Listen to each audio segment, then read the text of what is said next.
that I wanted her to walk away with. And I still, it's a challenge. As a parent, it's really a challenge to filter what your children are taking in.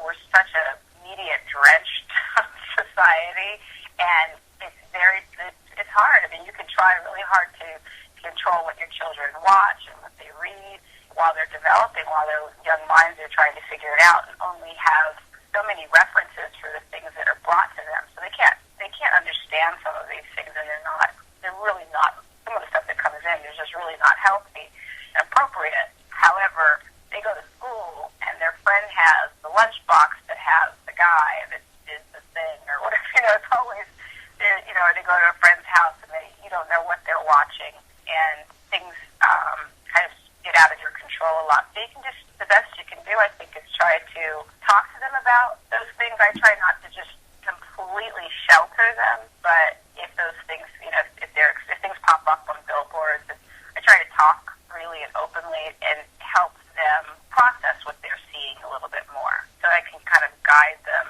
in what I think are better ways for themselves, better, more creative, more thoughtful ways of taking in the things around them, the things that come to them through the media. Indeed. Does that make sense?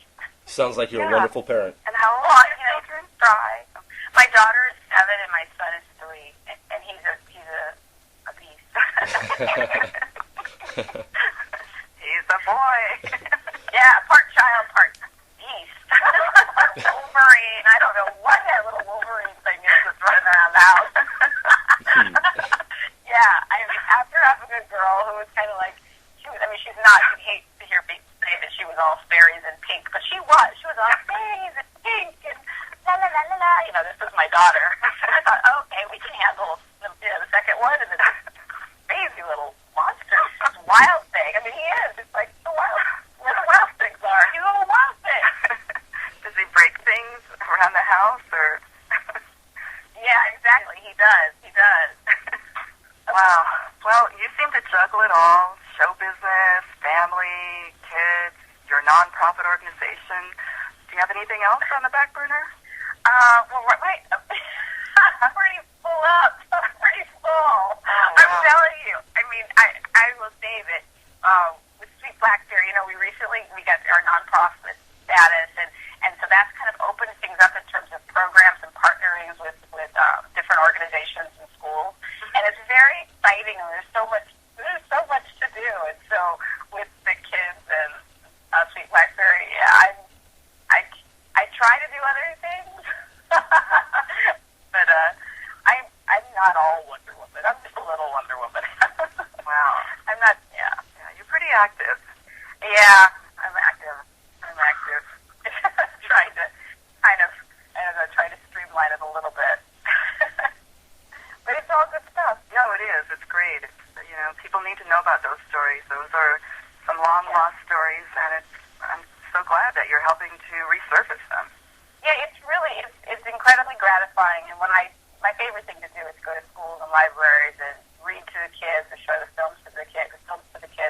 And what I do when they watch the movies, that's the best part, because they're so curious and they're so mesmerized by these stories, and I didn't realize how much they would really take in about them being real, but they really do, and that's part of what they're really fascinated by. I thought, it's great, it's like a fairy tale, bring them these fairy tales, and you plant these little tiny seeds, and they don't even know they're real people, but they do, and they are interested in that part, even as young as they are. Wow. These are incredibly important programs, and we want for our audience to definitely check out sweetblackberry.org, twitter.com/SWTBlackberry, and nonetheless, twitter.com, Karyn_Parsons. And again, all these different links will be posted on our YouTube page, Sexy Voices of Hollywood. And also check out facebook.com/sweetblackberry.org.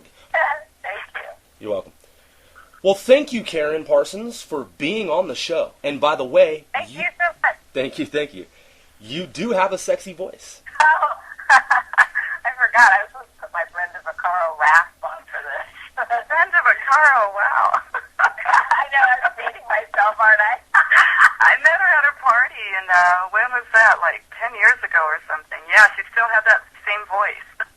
Love it. I love it. I wish I had that voice. Well, that's it, folks, and please join us next time for another Sexy Voices of Hollywood.